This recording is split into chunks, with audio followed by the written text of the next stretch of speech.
Okay, so rugby players, if you are constantly feeling sort of run down, beat up, like there's no way that you can manage all of the training that you're doing, or if you're just feeling overly sore, this podcast episode, this video is for you. You've probably been told that it's overtraining or that you just need to work harder or that you need to do more recovery. But here's the reality, it's probably none of those things. It's almost actually one of two other key issues that we're going to discuss in today's podcast. Welcome everyone to the Rugby Muscle Podcast. I'm your host as always, TJ. I wanted to lead with that to get that right out of the way because I think that this is an issue that probably one of the most common issues that I see with rugby players. In this podcast, I will break down those two things that usually lead to sort of rugby players having this issue, why that is, and what to do instead. If you enjoy this podcast at any stage, feel free to give us a 5-star review on Spotify or hit the thumbs up button. And at any point, you can say hi down in the comments below on YouTube. Keep up the reviews. It really does help the show grow. It means a lot. And it means that you guys are enjoying this one. And that's why I made sure to come back, even though my laptop has been on the fritz. I had to make sure that I get this episode out to you guys because the last one was very well received. So, you guys that are feeling sore, you're feeling beaten up, you feel like there's no way you can get through all of the stuff that you're supposed to get through as a rugby player, like that's normal, right? If you're a rugby player, you know that it's not just a case of just getting strong. It's a case of getting strong and fit. It's not a case of just getting strong and fit. It's strong and fit and fast and agile and being able to move well and explosive and doing all of those things plus what, 3 to 4 hours minimum of rugby training a week for a lot of you guys in season.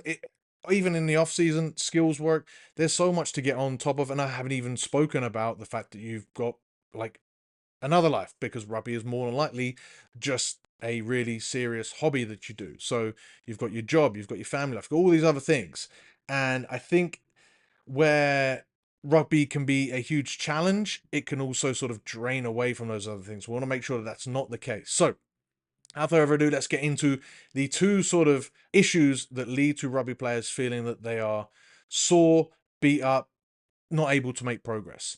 The first is going to be this classic all or nothing mindset. And I don't want to spend too long here because I know you guys listen or watch this podcast for practical training and advice. And honestly, like this is more sort of theoretical, but it is so important because it's super common. And I've definitely been there myself.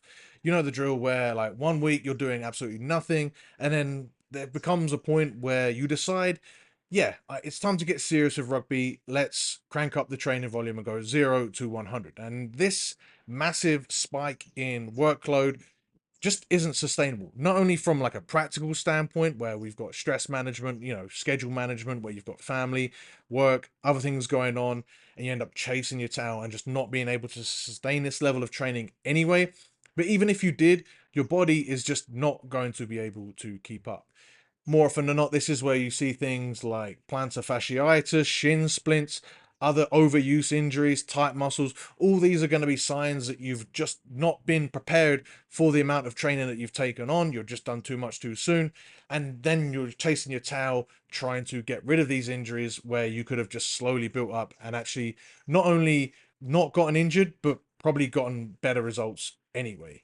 And that's the unfortunate thing you see a lot when you get this level of injuries. You see people trying to deal with these injuries for months on end. Whereas if you just slowly build up your level of training, you're going to be in a much better standpoint. So take that low hanging fruit and slowly build up over time. The biggest issue I see with these injuries is that it is a case of like you cannot unburn toast. Once you've got these injuries, you're going to spend a long time trying to deal with them. Whereas if you slowly build up, you're in a much better place. And again, like building up your level of training like slowly doesn't necessarily give you less results. In fact, I would argue it gives you better results. So that's what you should be doing. And now the second issue that we can get into a little bit more detail on is this poor organization of training. Way too often, rugby players sort of pile on heavy gym sessions, intense conditioning, on top of rugby training, rugby games, without any sort of thought of how this all fits together. And the result, soreness, fatigue, lackluster performance where it matters most on the rugby pitch. And so at Rugby Muscle, this is what we sort of do to solve these issues. This is like one of the most important aspects of the training. It's not specifically the amount of sets or the amount of reps or the specific movements, because these things change per person. But what stays the same with how we train is going to be these few things. So when we focus on high intensity training, it's always, always, always low volume. Okay, so when we're in the gym, we're doing our heavy work. It's like 1, 2, 3 really heavy working sets or whatever it is. Even if we're looking at hypertrophy training, we're never really going beyond those 1 to 3 sets unless we're doing something like EDT, where that ends up being a sort of blend of conditioning and hypertrophy work. But because it's usually done with, single joint exercises, with lower intensity exercises, less demanding stuff, then like I would actually combine that, or I'd actually categorize that as more low intensity conditioning. And that's the other part. So we've got real high intensity, real low volume, or we've got the volume goes up quite high and then we bring the intensity all the way down. And that's especially what we do with the aerobic work. We keep the aerobic work done at a sustainable pace. If you listen to any of the podcasts I've done on condition, or seen any of my work on condition, you know that we are big fans of zone 2 work. We're big fans of tempo, interval work. All of this is done at a nice, sustainable, low intensity that gives us the aerobic benefits that we're after and supports the recovery whilst improving, our match fitness, improving our skills, potentially including our sprinting skills if we're doing tempo work. But the point is that we're working the ends of the spectrum, right? We're either going super hard and super intense, but for a real low volume, or we're keeping things sustainable and we're able to crank up that volume to get all of the results. Another thing that we're really careful to look at is exercise selection, where we carefully choose movements that align not only with the goals and the things that we're trying to get out of it. Like, we're not doing heavy back squats for hypertrophy, we're doing those for strength work.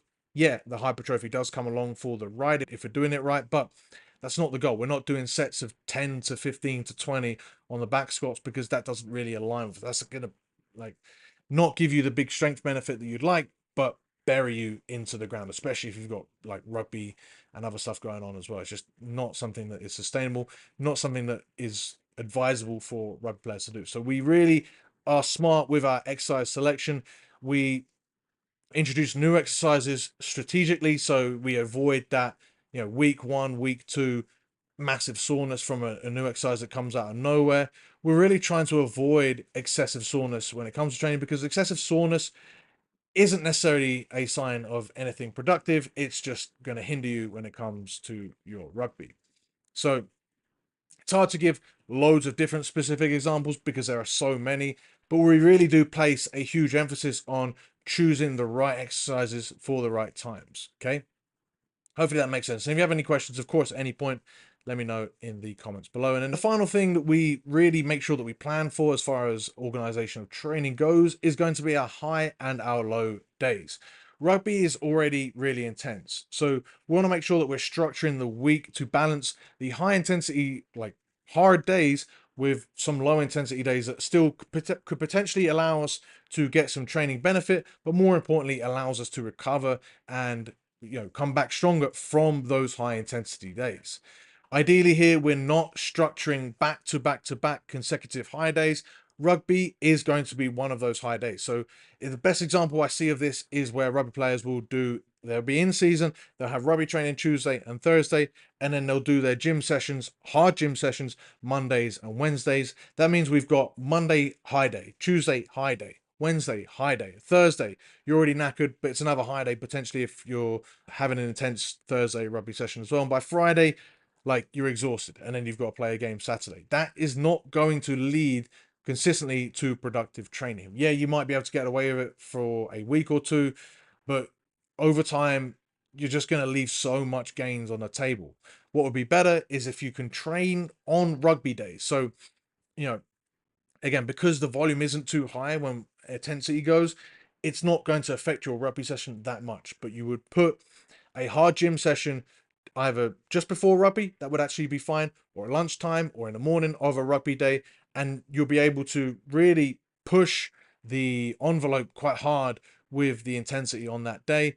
and you're going to be able to be fine with your rugby session. And then you've got all of Wednesday to recover, and then hit it hard again on Thursday. You've got Friday to recover, and then you're ready for the game on Saturday. You need to make sure that you are managing your recovery. If that isn't the case, if you're not able to train on the Tuesday, maybe you go relatively intense on the Monday, but the volume is even lower, just to make sure that you're not going to be sore on the Tuesday and that you're nice and recovered, ready to train hard. And then Wednesday, like, it's hard to push the envelope on that Wednesday because you're always going to be coming off the back of that hard Tuesday rugby session, no matter what weight session or conditioning stuff has preceded it. So Wednesday usually is going to be a day of recovery no matter what.